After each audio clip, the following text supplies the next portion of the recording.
Jadi gini Pak, ini kan kita sekarang bicara masalah Laut Cina Selatan ini ya. Jadi saya kira coba saya tampilkan dulu slide ini untuk bagaimana sih Indonesia ini kan tadi judulnya apakah mau perang itu di Laut Cina Selatan. Ini saya share screen aja ya. Ini Pak biar saya yang share screen. Ah ini, Oke. biar Silakan biar Pak, saya silakan Pak. ya biar enak. Nah ini dia. Oke. Nah oke, Oke, nih siap. Terima kasih Pak. oke. Oke. Nah kan saya dikasih judul ini soalnya, akankah Amerika Serikat dan Cina ini bertempur di Laut Cina Selatan? Nah, ini pertanyaan yang harus saya jawab ini, karena dikasih seperti ini. Oke, nah ini kan ada burung sama ini sini. Mau berkelahi nggak berdua ini? Nah ini, nah kita lihat ini Indonesia. Indonesia ini Laut Cina ada di sini nih. Banyak banyak orang nggak tahu itu di mana Laut Cina itu. Nah ini saya kasih tahu biar tahu positioningnya. Nah ini dia. Kalau ini Indonesia, ini Laut Cina. Nah, ini si naga sama elang ini mau berkelahi di sini apa tidak? Lalu bagaimana Indonesia? Kan ini pertanyaannya. Nah, saya sambung. Nah, di Laut Cina, sini, ini ada Kepulauan Spratly sama Paracel. Nah, pulau-pulau yang di sinilah yang diperebutkan. Sehingga terjadilah sengketa Laut Cina Selatan yang pertama. Cina ada 7 pulau, Malaysia 5 pulau, Filipina 9, Taiwan 1, Vietnam 21. Ini sengketa perebutan pulau seperti dan Paracel. Nah, tidak hanya itu, karena pulaunya diperebutkan, maka terjadilah sengketa zona maritim. Inilah jadinya ini dari pulau-pulau yang diperebutkan seperti ini ruwetnya. Zona maritim yang ada di Laut Cina ditambah lagi nine dot line oleh Cina. Jadilah seperti ini. Keruwetan. Nah, dari situ masuklah Amerika Serikat ini pada sengketa tumpang tindih zona maritim. Amerika Serikat bilang klaim ilegal China, Nine Dot Line ini harus dilawan dengan Freedom of Navigation, FONOPS. Ini alasan masuknya Amerika.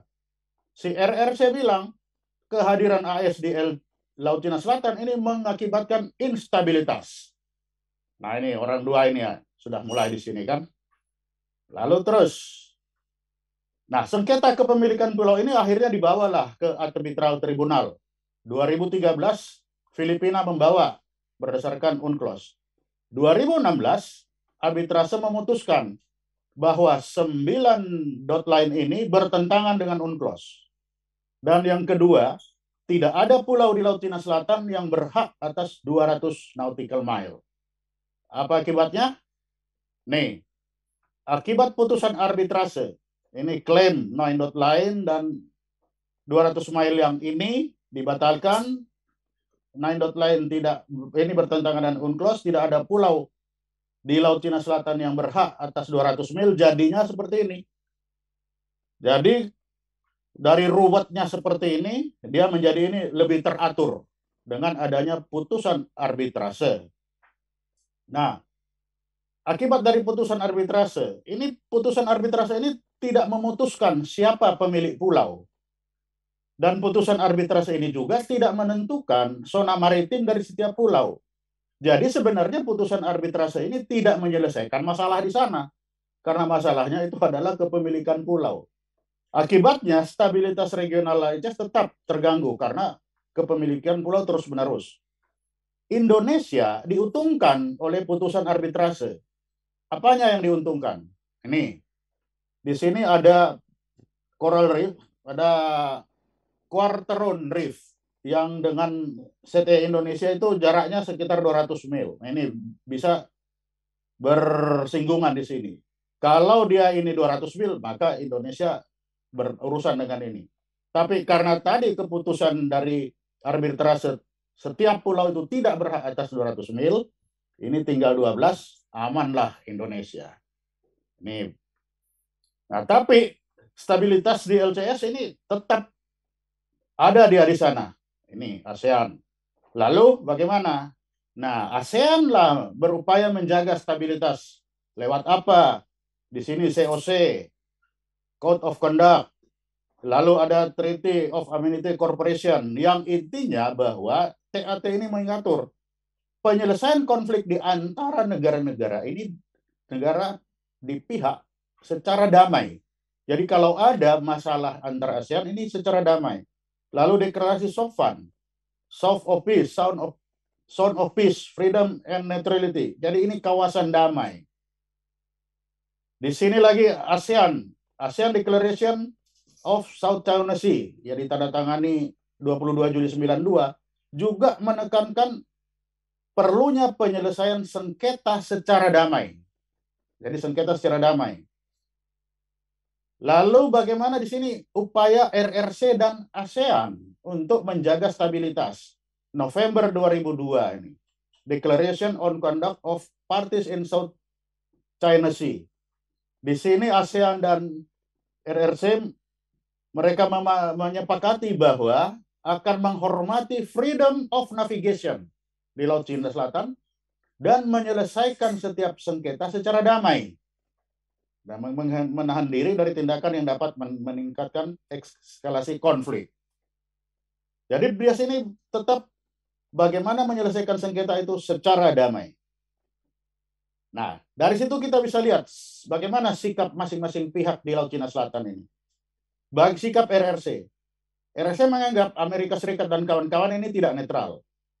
Tapi South China Sea is common home for China and ASEAN. Sengketa dengan China itu dengan ASEAN ini bisa diselesaikan secara bilateral. Tapi common home for China and ASEAN.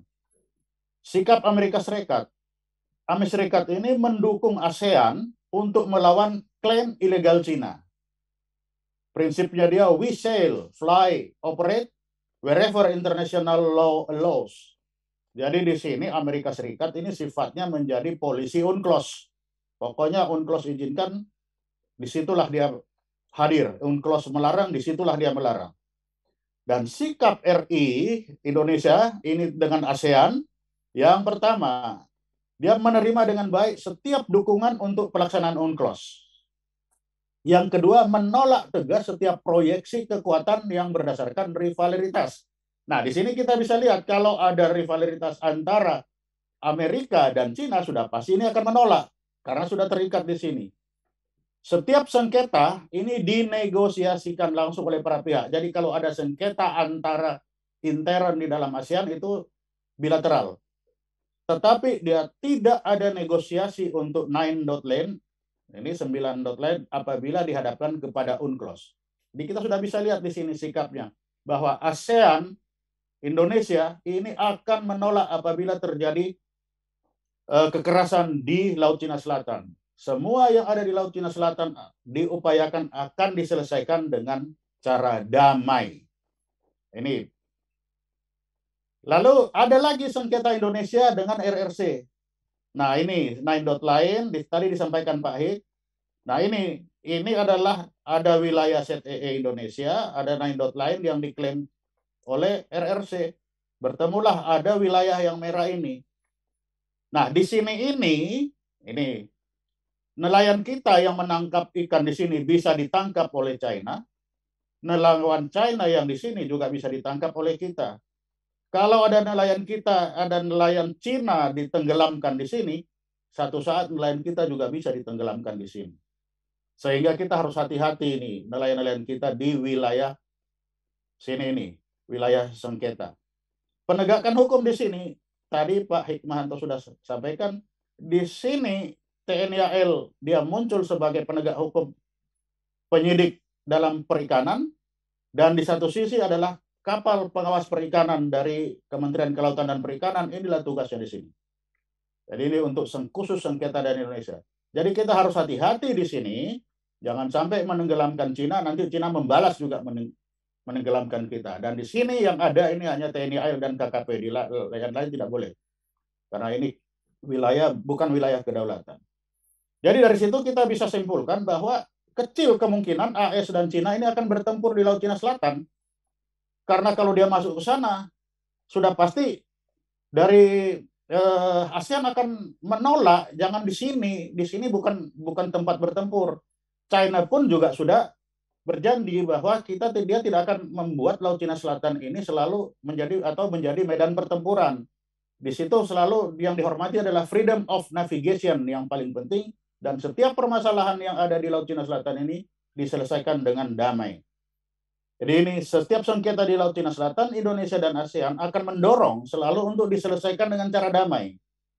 Nah, nelayan Indonesia yang menangkap ikan ini di wilayah Laut Sengketa, ini kemungkinan bisa ditangkap oleh penegakan hukum Cina.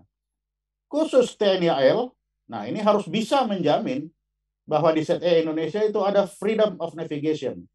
Di sini TNI AL ini bisa melaksanakan Navy to Navy talk atau intelligence exchange dan menegakkan hukum di sana. Untuk KKP, dia melaksanakan penegakan hukum di sini. Nah, jadi inilah kira-kira situasi yang ada di Laut Cina Selatan. Kita lihat panas, tetapi dengan adanya ASEAN Way ini membuat di Laut Cina Selatan tidak akan atau diupayakan tidak ada pertempuran, tapi di sana semua diselesaikan dengan damai, dan di sana dijaga adalah freedom of navigation. Demikian saya kira. Terima kasih. Terima kasih Pak Ponto atas tadi presentasinya. Mungkin ada pertanyaan singkat nih Pak, mungkin Ya. dengan adanya AUKUS nih kemarin ini, yaitu aliansi antara Australia, Inggris, dan Amerika Serikat. Jadi gimana Pak, apa suhunya akan naik nih, atau bagaimana China akan merespon, dan bagaimana juga kita Saya, harus menyikapinya gitu Pak? saya kira China juga akan berlindung di bawah treaty-nya dengan ASEAN, bahwa dia ingin menyelesaikan ini dengan damai. Sehingga walaupun Amerika dan kawan-kawan itu, kan Amerika dan kawan-kawan kalau dengan Cina di Laut Cina Selatan ya, dianggap bahwa Cina ini ada klaim ilegal. Sedangkan Cina juga sudah bilang saya akan menyelesaikan semua itu dengan damai. Nah, sehingga di sini kalau Amerika memanas, pasti Indonesia dan ASEAN yang akan menenangkan. Kalau China memanas, Indonesia dan ASEAN juga menenangkan China. Karena semua negara di ASEAN itu, kalau semua itu masih patuh dan taat kepada perjanjian-perjanjian yang sudah dibuat, maka semua akan berupaya Laut Cina Selatan ini menjadi zone peace and netral. Sehingga ya apa yang terjadi di luar, ya mungkin kalau untuk yang di luar silakan saja. Tetapi apabila itu diproyeksikan ke Laut Cina Selatan, Indonesia akan berupaya menetralkan Amerika. Kalaupun Cina yang marah, Indonesia dan ASEAN akan menetralkan ke sana. Nah, ini butuh bagaimana bargaining point Indonesia untuk bisa menetralkan itu. Jadi ya lagi-lagi Indonesia berada di tengah-tengah, dua ya itu tadi antara naga dan elang itu.